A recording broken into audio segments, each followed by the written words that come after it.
It seems many people are interested in moving to Sweden and are curious about what it's like to live in Sweden. I decided to create this video to share my experience of living in Sweden. So in today's video, I'm going to talk about why I decided to move to Sweden and also what I liked about living in Sweden and what I did not like about Sweden. So if you're interested in moving to Sweden, keep on watching.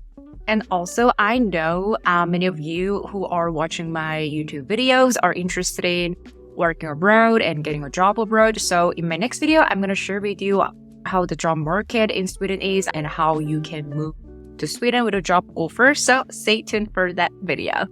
So first of all, why did I move to Sweden? So I lived in Sweden from August 2007 to June 2008. So quite some time ago. So I studied in Sweden as an exchange student at Jönköping University for 2 semesters, so about 1 year.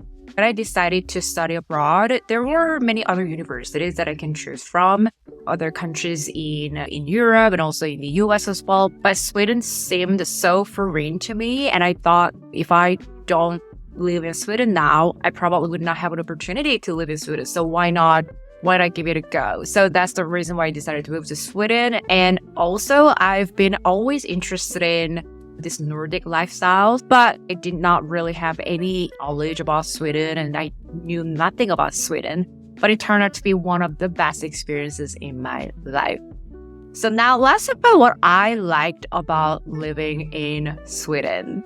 So one of the things that I really appreciated about living in Sweden is that almost everyone in Sweden can speak English super well, including grandmas. For someone like me who does not speak Swedish at all, it was an easy transition because everyone can speak English and I didn't really feel uncomfortable speaking English wherever I go, including restaurants, cafes, banks, and gyms. So I did not feel uncomfortable speaking English. But of course, everywhere you go, all the signs are written in Swedish. So of course, if you can speak Swedish, it's definitely better. And also, if anyone who's planning to move to Sweden and live in Sweden for more than a year, I recommend learning Swedish. But the point here is that even if you don't speak Swedish, it's easy to adapt to the culture and the country because almost everyone in Sweden can speak English very, very well. And another thing that I absolutely loved about living in Sweden is the fika culture. I remember the first time when my Swedish friends were asking me, "Hey, Lucy, do you want a fika?" And I was like, "What do you mean? What is fika?" So basically, it means that, "Hey, Lucy, shall we go for a coffee or a tea?" But I learned that fika means so much more than just having a coffee or a tea. It's a huge part of culture in Sweden. So basically, it means that you make time for friends and colleagues during the day to share a cup of coffee or a tea.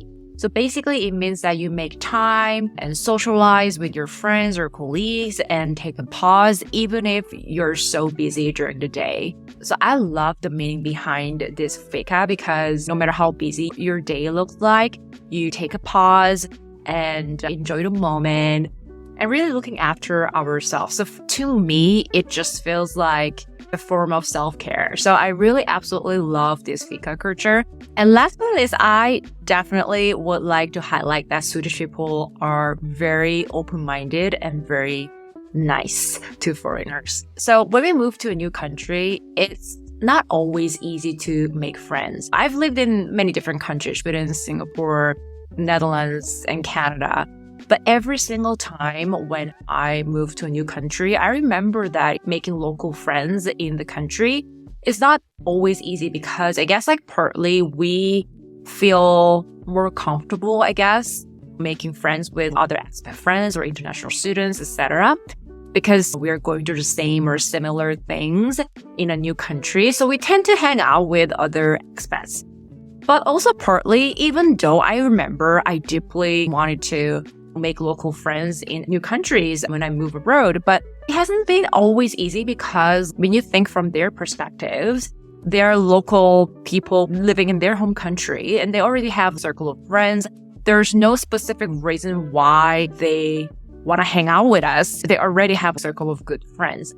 But my experience in Sweden was a little bit different. From my experience, Swedish people usually are not the type of people who approach you and talk to you and say hello. However, once you get to know them, they're super curious about your country, your culture, and they're going to ask a lot of questions about your life in Sweden and how it's different between Sweden and your home country. So that curiosity and that open-mindedness of Swedish people really opened my heart to Sweden. It's such a good feeling because you feel welcomed in a new country. So let's talk about what I did not like so much about living in Sweden. Okay, first of all, food. All right, so I am Asian and I need to eat rice at least once a day.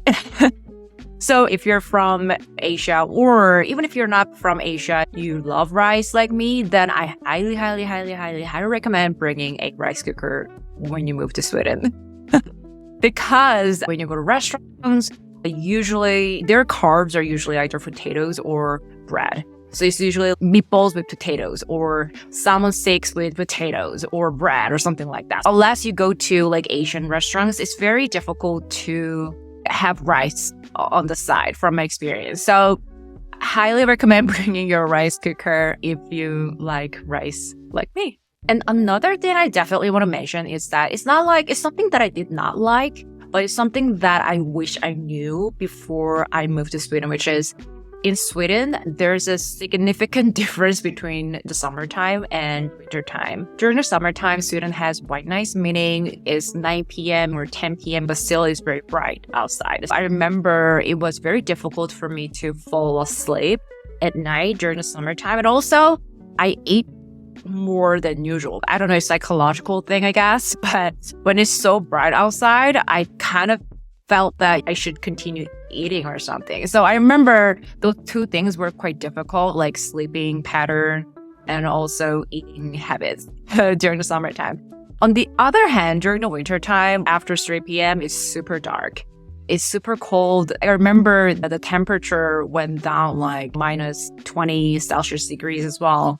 I've never experienced anything like that before I moved to Sweden. It was such a struggle for me to adapt to this new winter weather. I remember one time my feet were frozen in the snow. Obviously, I didn't wear proper boots at the time.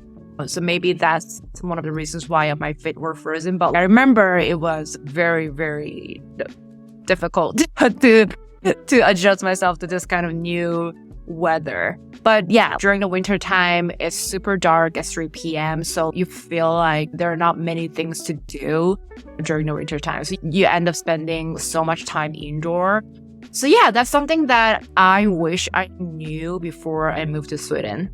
So this is it for today's video. I just wanted to share my experience of living in Sweden. And I know that Sweden is attracting a lot of global talent from all over the world, especially in specific industries and for specific types of jobs. So in my next video, I am going to share with you all the information about how to find a job in Sweden and what industry you can target, etc. So if you're interested in moving to Sweden, definitely stay tuned for the video. Thank you so much for watching today's video, and I wish you a great weekend and have an amazing week. Bye!